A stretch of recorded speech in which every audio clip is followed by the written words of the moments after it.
بسم اللہ الرحمن الرحیم 11 دسمبر 2023 18ویں قسط تھانہ ایس ایچ او کی دھمکی۔ میں نے سوشل میڈیا پر جب چٹا بیان دیا تو علاقہ تھانہ کا ایس ایچ او میرے گھر آیا اور مجھے تھانہ آنے کا میسج چھوڑ گیا۔ شام کو میں تھانے گیا تو مجھ سے پوچھا کہ کیا تم مفتی ہو جو یوٹیوب پر بیان دے رہے ہو؟ میں نے کہا عمل بالمعروف و نہی عن المنکر اللہ تعالیٰ کی جانب سے ہر مسلمان پر فرض ہے۔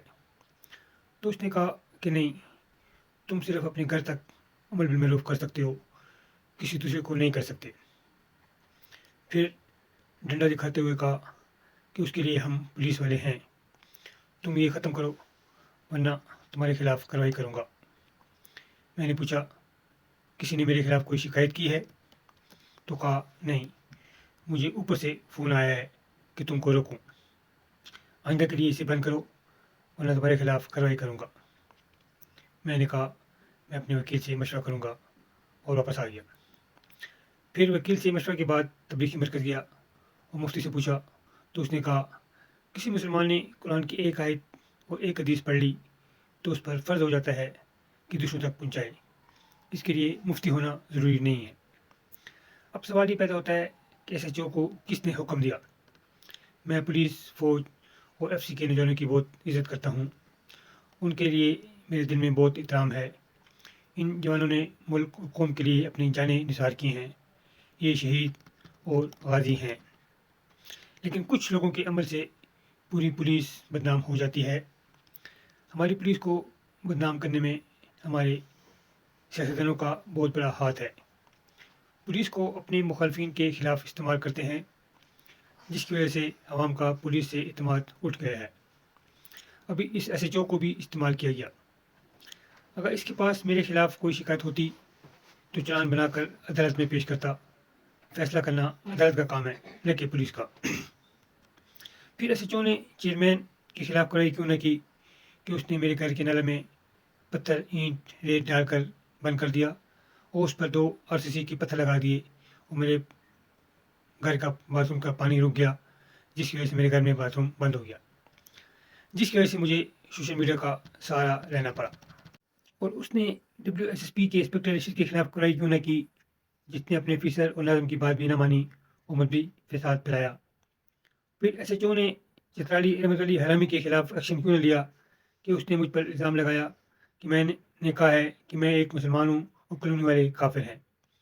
اور پھر TMO سے بات پوچھ کیوں نہ کی، جس نے 4 گٹروں کو چھوڑ کر صرف وسیم کا گٹر ہی کیوں توڑا؟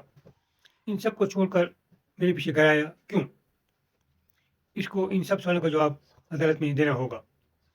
اس کے علاوہ اس کے علاقے میں شراب کہاں بکتی ہے اور کہاں پی جاتی ہے، جوا کہاں ہوتا ہے، چیئر پاؤڈر کہاں بکتا ہے، اس تھانہ کے دودھ میں جگہ جگہ پاؤڈر پیتے ملتے ہیں، ان کو پکڑنے یا ان کے خلاف کارروائی کیوں نہیں کرتے؟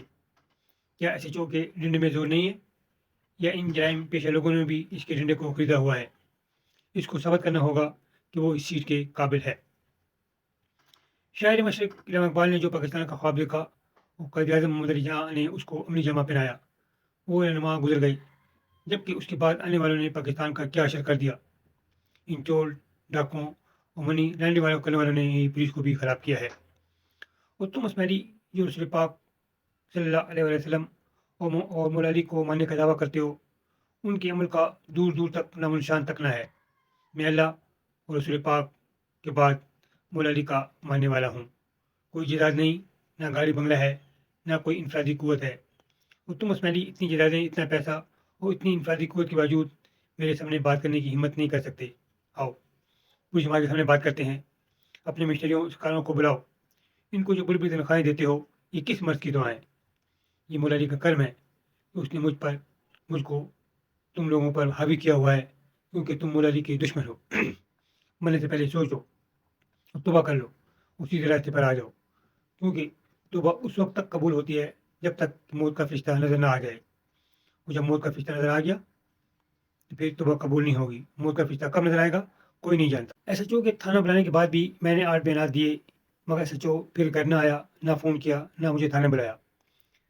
15 بیان کے بعد 6 جولائی 2022 کو CID کی ایک ٹیم اسلام آباد سے پشاور میرے گھر تفتیش کرنے کے لیے آئی۔ 3 گھنٹے سوال جواب کے بعد ان کے آفیسر نے کہا، ممنیہ صاحب، آپ بہت اچھا کام کر رہے ہیں، حکومت کو چاہیے کہ آپ کی مالی معاونت کرے۔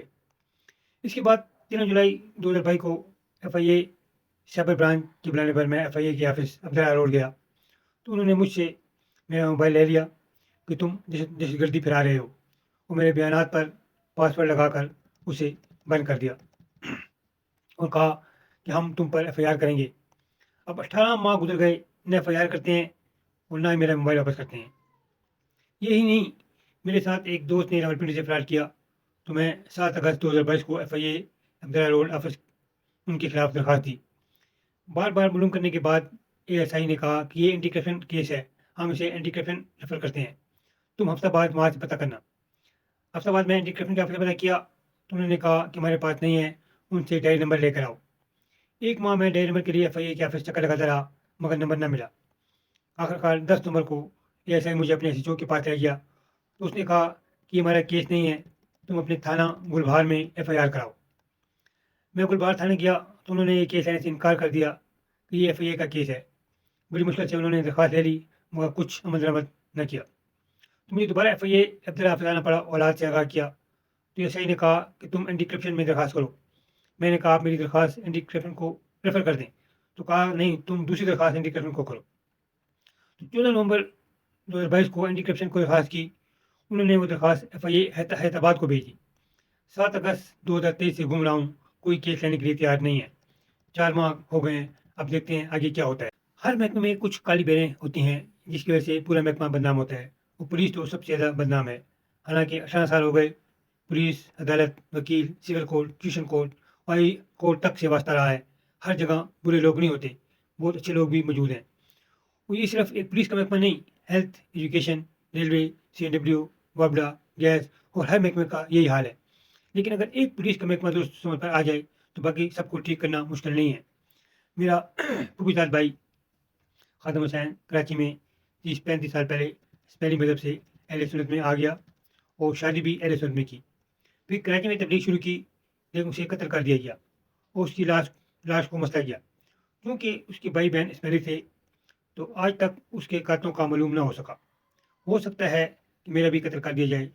4 فروری 2004 کو جب میں نے اسپیلی مذہب کو چھوڑا تو اس وقت سے میرے اندر ایک طلب ہے کہ اپنے خاندان، برادری اور اپنی قوم کو جہنم میں جانے سے بچاؤں، کیونکہ ہماری تربیت بچپن سے ایسی کی جاتی ہے کہ مولوی کی بات ماننا تو دور کی بات، سننا بھی نہیں۔